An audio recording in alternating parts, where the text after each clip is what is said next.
دوستو، آج ہم آپ کو لے کر جا رہے ہیں ایک ایسی مقدس اور روحانی سرزمین کی سیر پر جو امت مسلمہ کے لیے بے حد اہمیت رکھتی ہے۔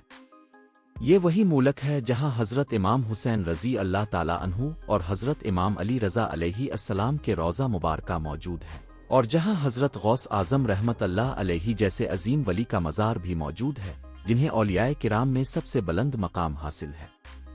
یہ ملک وہی ہے جہاں مسلم دنیا کے بہادر اور نڈر لیڈر صدام حسین نے جنم لیا، جنہوں نے پوری دنیا میں ایک الگ پہچان بنائی۔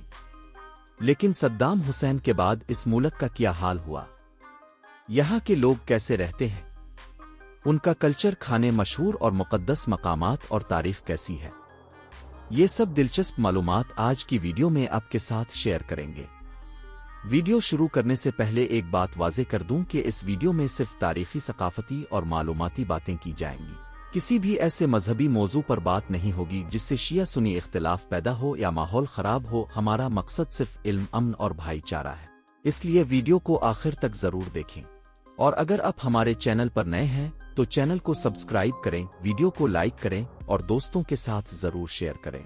تو چلیے عراق کے اس تاریخی اور روحانی سفر کا آغاز کرتے ہیں۔ عراق، جس کا آفیشل نام ریپبلک آف عراق ہے، اردو میں اسے جمہوریہ عراق کہا جاتا ہے۔ یہ ایک لینڈ لاکڈ ملک ہے، یعنی ایک ایسا ملک جس کی سرحدیں کسی سمندر سے نہیں ملتیں۔ البتہ عراق کے جنوبی علاقے الزبیر کی طرف خلیج فارس سے ایک نہایت مختصر سی سمندری پٹی جوڑتی ہے، جو عملی طور پر قابل ذکر نہیں۔ عراق مشرق وسطیٰ کا ایک خوبصورت اور تاریخی ملک ہے جس پر بدقسمتی سے امریکہ کی نظر لگ گئی۔ دوستو، عراق کی قومی زبان عربی اور کردی ہے، جبکہ یہاں ترکی، آرمینی، فارسی اور انگریزی زبانیں بھی بولی جاتی ہیں۔ عراق کا کلچر انتہائی قدیم ہے، جو کئی صدیوں سے نسل در نسل منتقل ہو رہا ہے۔ یہاں کے لوگ نہ صرف خوبصورت ہوتے ہیں، خاص طور پر نوجوان لڑکے اور لڑکیاں انتہائی پرکشش اور دلکش نظر آتے ہیں۔ عراقی لوگ غیر ملکی سیاحوں سے بہت اچھے انداز میں پیش آتے ہیں، ان کی عزت کرتے ہیں اور جہاں ممکن ہو ان کی بھرپور مدد بھی کرتے ہیں۔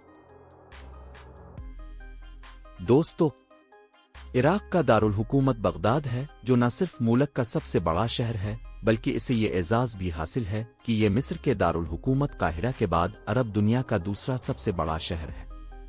یہ تاریخی شہر دریائے دجلہ کے کنارے واقع ہے اور سن 762 میں عباسی خلافت کے دارالحکومت کے طور پر منتخب کیا گیا تھا۔ کچھ ہی عرصے میں بغداد مسلم دنیا کا ایک اہم ثقافتی، تجارتی اور اقتصادی مرکز بن گیا۔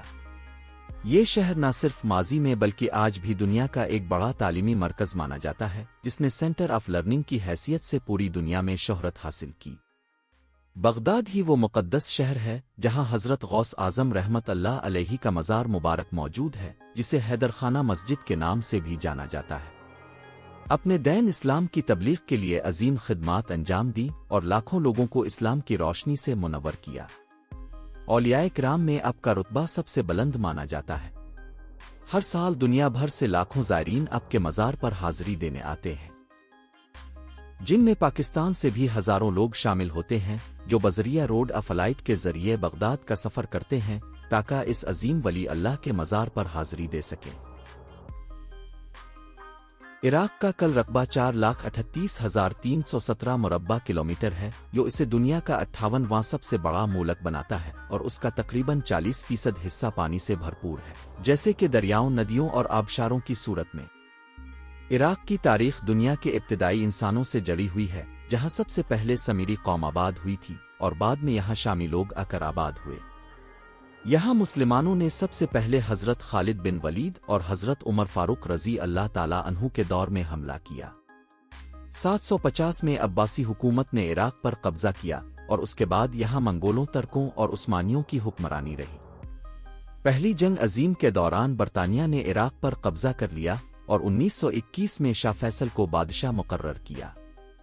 صدام حسین کی حکمرانی کے دوران عراق نے عالمی جنگوں کا سامنا کیا اور 1980 میں عراق اور ایران کی جنگ ہوئی، جس کے بعد عراق کی معیشت اور سیاست متاثر ہوئی۔ 1991 میں صدام حسین کو امریکی حمایت سے موت کی سزا دی گئی اور عراق میں انقلابی حکومت قائم ہوئی۔ آج عراق کی 70% آبادی مفلسی کی زندگی گزار رہی ہے اور امریکہ کے اثرات کا شکار ہے۔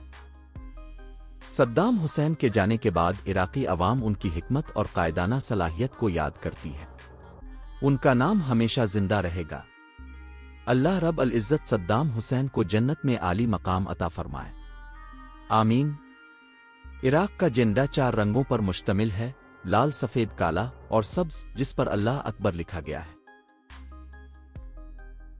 دوستو، بغداد شہر کا کل رقبہ 673 مربع کلومیٹر پر پھیلا ہوا ہے اور یہ ایک مکمل میٹروپولیٹن سٹی ہے۔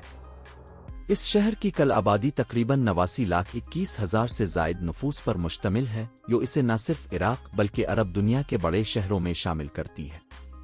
اگر پورے عراق میں کاروبار اور تجارتی سرگرمیوں کی بات کی جائے تو بغداد اس میدان میں سر فہرست ہے۔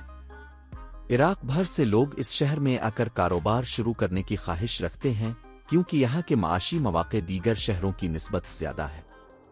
عباسی دور کے اسلامی سنہری دور میں بغداد دنیا کا سب سے بڑا اور ترقی یافتہ شہر تھا۔ اس وقت یہاں کی آبادی 10 لاکھ سے بھی تجاوز کر چکی تھی، جو اس زمانے کے لحاظ سے ایک بہت بڑی تعداد تھی۔ بدقسمتی سے 1258 میں منگولوں نے اس عظیم شہر کو شدید نقصان پہنچایا اور بغداد کا بیشتر حصہ تباہ ہو گیا۔ بعد ازاں 2003 سے 2011 تک جاری رہنے والی امر کے عراق جنگ کے دوران بھی بغداد کو بہت زیادہ نقصان اٹھانا پڑا۔ اس جنگ نے نہ صرف انسانی جانوں کا ضیاع کیا بلکہ بغداد کے کئی قدیمی ورثے اور تاریخی مقامات کو بھی مٹی میں ملا دیا، جس سے شہر کی تاریخی حیثیت کو شدید دھچکا پہنچا۔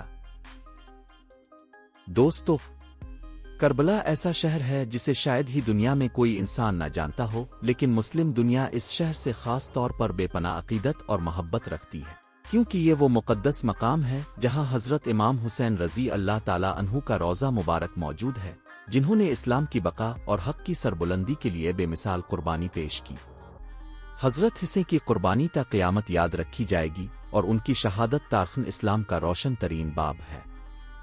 اسی شہر میں حضرت غازی عباس علمدار رحمت اللہ علیہ کا بھی مزار مبارک واقع ہے، جو تمام امت مسلمہ کے لیے انتہائی مقدس اور عظیم مانا جاتا ہے۔ ہر سال دنیا بھر سے خاص طور پر شیعہ مسلمان 2 مرتبہ زیارت کے لیے کربلا کا رخ کرتے ہیں، اور حیرت انگیز طور پر 60 سے زائد ممالک سے زائرین پیدل سفر کر کے اس پاک شہر تک پہنچتے ہیں۔ عام مسلمان بھی دنیا کے ہر کونے سے ان عظیم ہستیوں کے مزارات پر حاضری کے لیے بے چین رہتے ہیں، اور ہر سال صرف پاکستان سے ہی لاکھوں عقیدت مند عراق کا سفر کرتے ہیں تاکہ ان روحانی مقامات سے فیض حاصل کر سکیں۔ میں اللہ رب العزت کی بارگاہ میں دعا گو ہوں کہ وہ ہم سب مسلمانوں کو پہلے اپنا گھر، پھر اپنے پیارے محبوب حضرت محمد مصطفیٰ کے گھر اور بعد ازاں ان تمام عظیم ہستیوں کے مزارات پر حاضری کا شرف عطا فرمائے، آمین ثم آمین۔ کربلا شہر کا کل رقبہ 42.4 مربع کلومیٹر ہے اور اس کی کل آبادی تقریباً 12 لاکھ کے قریب ہے۔ دوستو، عراق کی سرزمین پر حضرت امام موسیٰ کاظم علیہ السلام اور آپ کے پوتے سید محمد تقی جواد رحمت اللہ تعالی علیہ کا مزار مبارک بھی موجود ہے، جو امت مسلمہ کے لیے عظیم اہمیت رکھتے ہیں۔ حضرت امام موسیٰ کاظم علیہ السلام نبی کریم کے خاندان اور حضرت علی رضی اللہ تعالی عنہ کی اولاد میں سے ہیں، اور ان کی پیدائش 745 عیسوی میں مدینہ منورہ میں ہوئی تھی۔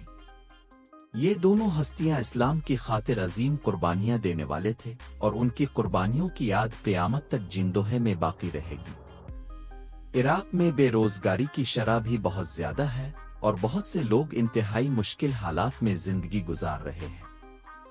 یہاں کا صاف پانی کا بحران بھی ایک بڑا مسئلہ ہے، جس کا سامنا 75% آبادی کرتی ہے، جبکہ باقی لوگ فلٹر شدہ نہری پانی استعمال کرتے ہیں۔ بغداد کے چڑیا گھر کی حالت بھی کئی سالوں سے خراب ہے، جہاں 600 سے زائد جانور ہیں، لیکن انتظامی نااہلی کی وجہ سے ان کی حالت مزید بگڑ گئی ہے۔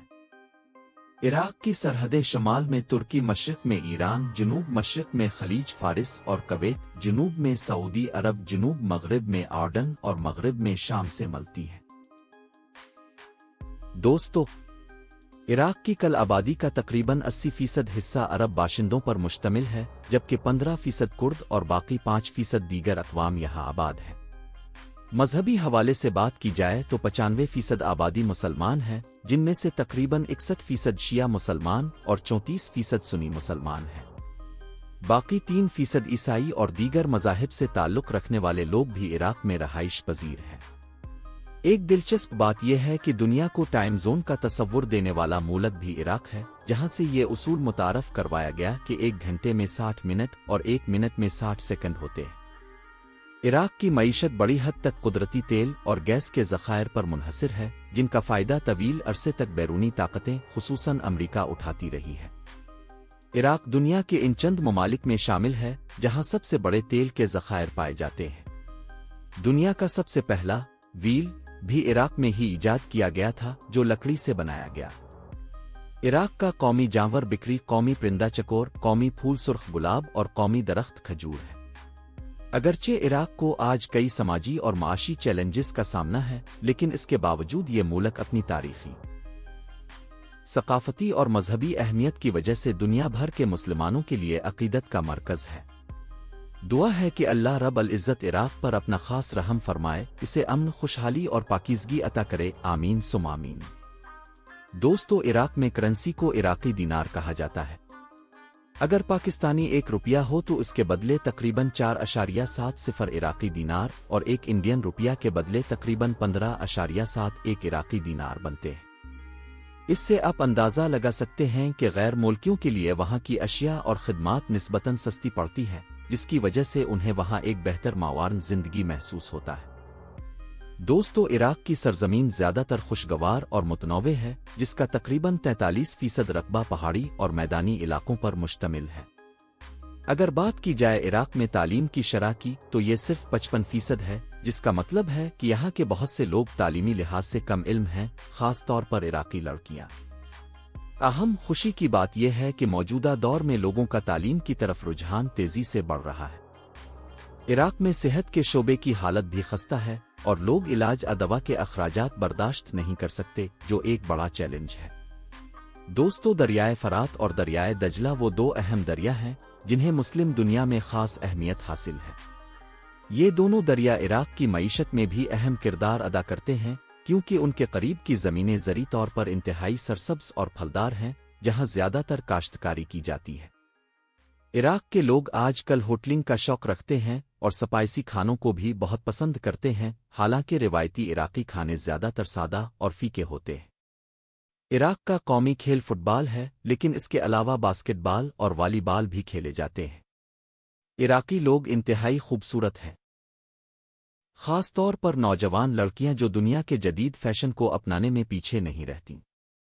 عراق کی سالانہ جی ڈی پی تقریباً $508.93 بلین ہے اور یہاں کے لوگوں کی فی کس آمدنی تقریباً $12,141 ہے۔ دوستو، کیسی لگی آپ کو آج کی ہماری عراق کے اوپر ایک چھوٹی سی ڈاکومنٹری؟ امید کرتا ہوں بہت اچھی لگی ہوگی۔ کومنٹ باکس میں اپنی رائے کا اظہار ضرور کیجیے گا۔ تو ملتے ہیں انشاءاللہ اگلی اور بہترین ویڈیو کے ساتھ۔ اللہ حافظ۔